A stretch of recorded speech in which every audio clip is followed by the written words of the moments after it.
তুমি কি জানো উম্মত, আমি 23টা বছর টানা তোর জন্য কেঁদেছিলাম উম্মত।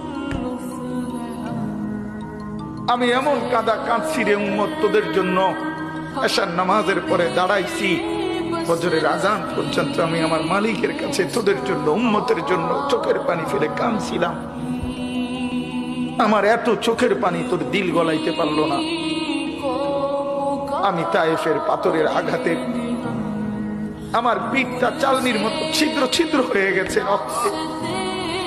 আমি বুকে পেটে 2টা পাথর বাঁধছি ক্ষুধার কষ্টে। আমি উহুদের দান দান শহীদ করা রক্তে উহুদের ময়দানে পড়েছিলাম বেহুশ হয়ে। আমার ঘরের চুলায় 3 মাস রান্নার জন্য কোনোদিন চুলায় আগুন জ্বলে নাই। আমার এত চোখের পানি, এত রক্ত, এত ক্ষুধার কষ্ট, কিছুই তোর মন গলাইতে পারলো না, তোরে সেজদা দিতে পারলো না।